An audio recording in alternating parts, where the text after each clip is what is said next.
বেশিরভাগ মানুষই এই নদী পার করা ধাঁধাটি সমাধান করতে পারে না।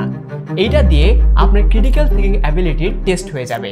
আপনাকে একটি নদী পার হতে হবে একটি নেকড়ে, একটি ছাগল এবং একটি ফুলকপি নিয়ে। নদী পার করার জন্য আপনার কাছে একটি নৌকা আছে এবং এই নৌকাটি একমাত্র উপায় সেই নদী পার করার জন্য। কিন্তু সমস্যা হচ্ছে সেই নৌকায় আপনি সহ একই সাথে আর একটা জিনিস নিতে পারবেন।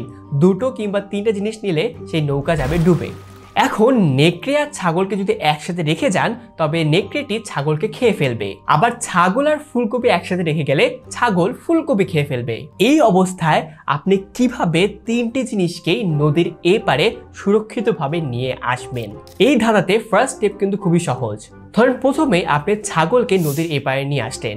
নেকড়ে তো আর ফুলকপি খাবে না, কিন্তু এর পরে নেকড়ে অথবা ফুলকপি যেটাকেই আপনি এপারে নিয়ে আসেন না কেন সমস্যা কিন্তু তৈরি হয়ে যাবে। তাহলে আপনি কিভাবে এই ধাঁধাটির সমাধান করবেন?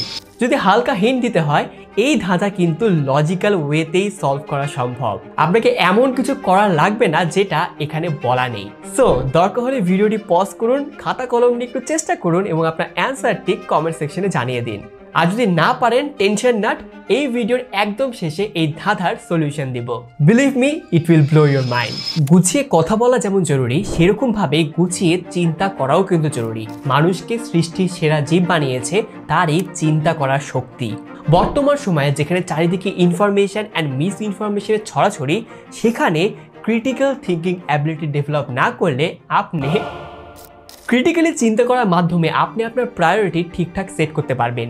কোন জিনিস আগে করা উচিত, কোথায় নিজের টাইম, এনার্জি, মানি ইনভেস্ট করা উচিত, কিভাবে নিজের উদ্দেশ্য ঠিক করা উচিত ইত্যাদি। প্রায়োরিটি সেট করলেই বুঝতে পারবেন যে আপনার আসলে যেখানে সেখানে গিয়ে কমেন্টস গালাগালি করার কোনো প্রয়োজন নেই। এখন কথা হচ্ছে এই থিঙ্কিং অ্যাবিলিটিটা বাড়াবো কিভাবে? ক্রিটিক্যাল থিঙ্কিং, প্রবলেম সলভিং এবং ইনোভেশন, এই তিনটি বিষয় একসাথে কাজ করে আপনার ওভারঅল থিঙ্কিং অ্যাবিলিটিকে শার্প করতে। ক্রিটিক্যাল থিঙ্কিং আপনাকে লজিক্যাল রিজনিং শেখাবে, এভিডেন্স বেসড ডিসিশন নিতে সহায়তা করবে, মিস ইনফরমেশন থেকে নিজেকে বাঁচাতে হেল্প করবে। জিনিসগুলো শুনতে অনেক সিম্পল মনে হলেও আমাদের দৈনন্দিন জীবনে কিন্তু আমরা এগুলো করি না। বাংলাদেশের মানুষের ভাই সত্য কথা বলতে ক্রিটিক্যালি চিন্তা করার অ্যাবিলিটি খুবই কম। ইভেন একটা হেডলাইন দেখে কনক্লুশনে চলে আসি কোনো প্রকার চিন্তা না করেই। বলা হয়ে থাকে একটি দেশের নাগরিকদের ওভারঅল ক্রিটিক্যাল থিঙ্কিং অ্যাবিলিটি যত বেশি, সেই দেশ তত প্রগতিশীল। দেশের নাগরিক যদি লজিক্যাল থিঙ্কার না হয় তবে তাদেরকে কন্ট্রোল করা ইজি, ম্যানিপুলেট করা ইজি। অ্যান্ড এই সুবিধা নেয় রাজনীতিবিদরা এবং শাসক গোষ্ঠীরা। সেদিকে আজকে আর না যাই, মূল কথা হচ্ছে ক্রিটিক্যাল থিঙ্কিং বিল্ড আপ করার স্কিলটা মানুষকে শুধু পার্সোনাল লাইফে কিংবা ক্যারিয়ারেই না, ওভারঅল সোসাইটিতে একটা পজিটিভ ইম্প্যাক্ট ফেলতেও হেল্প করে। ক্রিটিক্যাল থিঙ্কিং এর একটি সিগনিফিকেন্ট অ্যাপ্লিকেশন হলো প্রবলেম সলভিং। কিভাবে একটা কমপ্লেক্স প্রবলেমকে ব্রেকডাউন করে লজিক্যাল অ্যাপ্রোচে সলভ করা যায় সেটা শেখা খুবই জরুরি। একটা রিয়েল লাইফ এক্সাম্পল হচ্ছে প্রোগ্রামিং। ধরেন কোনো একটা সফটওয়্যার ক্র্যাশ করলো, ডিবাগিং শিখলে ইজিলি বুঝবেন যে কোন এরর সলিউশনে কাজ দেবে। আবার ধরেন যে কিভাবে একটা ম্যাথমেটিক্যাল প্রবলেম এফিশিয়েন্টলি সলভ করা যায় বা একটা বিজনেস স্ট্র্যাটেজিকে অপটিমাইজ করা যায়, সেটা প্রবলেম সলভিং এর মাধ্যমেই পসিবল। ক্রিটিক্যাল থিঙ্কিং এবং প্রবলেম সলভিং এর কম্বাইন্ড অ্যাপ্লিকেশন হলো ইনোভেশন। নতুন আইডিয়া জেনারেট করা, বারবার এক্সপেরিমেন্ট করে বেটার সলিউশন ক্রিয়েট করা। ইনোভেশন ছাড়া কোনো দেশই এগিয়ে যেতে পারে না। দুঃখজনকভাবে বাংলাদেশে ইনোভেশনের চর্চা কিন্তু অনেক কম। উবার, টেসলা বা গুগলের মতো কোম্পানিগুলো ইনোভেশনের উপরেই কিন্তু গড়ে উঠেছে। প্রোগ্রামিং বা ডেটা সায়েন্স যারা শেখে তাদের ইনোভেশন ক্যাপাসিটি অনেক বেশি, কারণ তাদের প্রবলেম সলভিং মাইন্ডসেট ডেভেলপ হয়। এখন প্রশ্ন হচ্ছে এই অ্যাবিলিটি ডেভেলপ করব কিভাবে? এখানে আপনাদেরকে পরিচয় করিয়ে দিতে চাই ফাইট্রনের সাথে। ফাইট্রন আপনাকে শুধু ক্রিটিক্যাল থিঙ্কারই বানাবে না, আপনার প্রবলেম সলভিং অ্যাবিলিটি ইনক্রিজ করবে অ্যান্ড মোস্ট ইম্পর্টেন্টলি আপনাকে ইনোভেটিভ মাইন্ডসেট ডেভেলপ করতে সহায়তা করবে। ফাইট্রনের curriculum mainly C plus plus, data structure, algorithm এবং কম্পিটিটিভ প্রোগ্রামিংয়ের উপর ভিত্তি করে গঠিত, যা শিক্ষার্থীদের প্রোগ্রামিংয়ের কোর ফান্ডামেন্টাল কনসেপ্ট, সমস্যা সমাধানের ক্ষমতা, বিশ্লেষণী দক্ষতা এবং যৌক্তিক চিন্তাভাবনা বাড়াতে সাহায্য করে। ফাইট্রনের বেস্ট বিষয়টা হচ্ছে এগুলো শিখতে আপনাকে সিএসসির স্টুডেন্টই যে হতে হবে এমনটা না। ফাইট্রনের অ্যাপ্রোচটাই এরকম যে কোনো ব্যাকগ্রাউন্ডের স্টুডেন্টই যাদের আগ্রহ প্রোগ্রামিং সেক্টরে ক্যারিয়ার করার কিংবা প্রোগ্রামিং নলেজ অর্জন করার, তারাই এই কোর্সটি করতে পারবে এবং শিখতে পারবে। কিন্তু ফাইট্রন কিভাবে actually critical thinking, problem solving এবং ইনোভেশনের স্কিল ডেভেলপ করে? মেইনলি 4টা উপায়ে। First one, problem solving and logical thinking. Algorithm base thinking এর মাধ্যমে একটা প্রবলেমের টুকরো টুকরো ব্রেকডাউন করতে শেখায়। ডেটা অ্যানালাইসিসের মাধ্যমে এফিশিয়েন্ট ডিসিশন মেকিং এর ক্যাপাসিটি বাড়ায়। Number 2, competitive programming and algorithm মাস্টারি।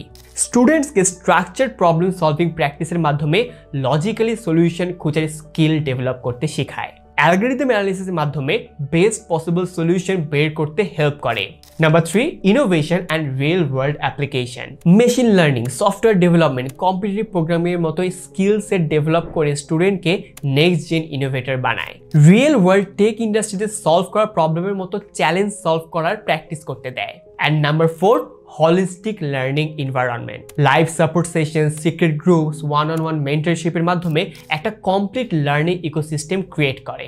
ফাইট্রনের সম্পূর্ণ কোর্স লেন্থ প্রায় 10 থেকে 12 মাস এবং মোট 3 সেমিস্টারে বিভক্ত। প্রথম এবং দ্বিতীয় সেমিস্টারে তারা basic C programming, C++, data structure, algorithm পর্যন্ত কভার করে। এই সাবজেক্টগুলো তারা প্রবলেম সলভিং অ্যাপ্রোচে শেখায়, যার কারণে স্টুডেন্টরা অনেক ভালোভাবে শিখতে পারে। তৃতীয় সেমিস্টারে গিয়ে দুটো ভিন্ন প্যাথে তারা এটাকে ভাগ করেছে।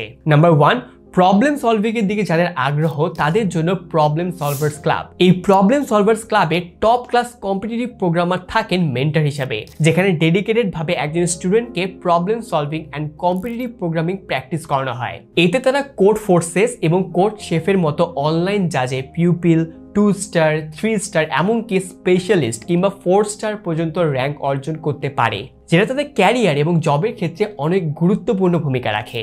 ফাইট্রনের দ্বিতীয় পাথ হিসাবে এতদিন ছিল সফটওয়্যার ডেভেলপমেন্ট, তবে এক্সাইটিং নিউজ হলো এইবার নতুন ব্যাচ থেকে আসতে যাচ্ছে মেশিন লার্নিং। পাইথন শেখার পর স্টুডেন্টরা এখানে মেশিন লার্নিংও শিখতে পারবে, যেটা তাদের রিসার্চ, ইউনিভার্সিটির থিসিস কিংবা সেদিকে ক্যারিয়ার গড়তে দারুণ হেল্প করবে।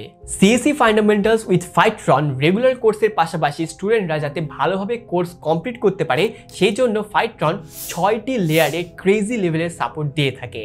Live support session, Facebook secret group এবং ওয়েবসাইটে আলাদা হেল্প ডেস্ক, পিছিয়ে পড়া স্টুডেন্টসদের counselling, 1-to-1 meet session, special call support এবং ইমেল সাপোর্ট।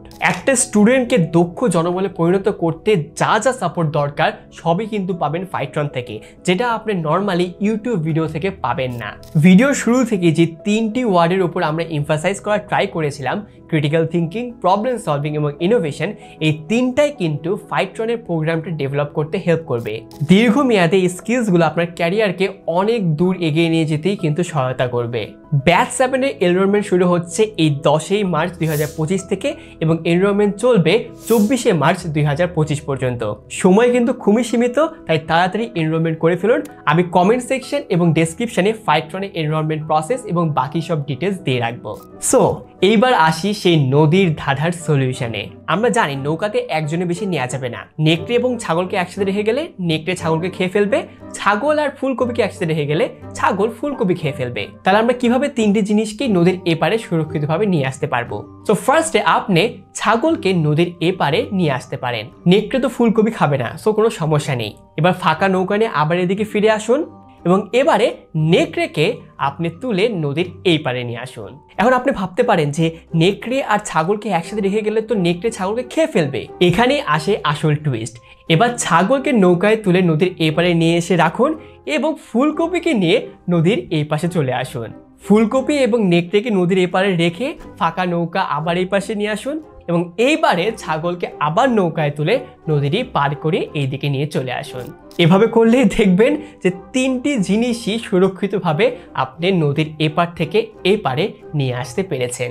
সো আপনাদের মধ্যে কারা কারা সঠিক উত্তরটি দিতে পেরেছেন সেটা কিন্তু কমেন্ট সেকশনে জানাবেন এবং এরকম আরও ভিডিও পেতে সিনজয় চ্যানেলটি সাবস্ক্রাইব করে রাখবেন। দেখা হবে পরবর্তী কোনো ভিডিওতে, ততদিন ভালো থাকবেন।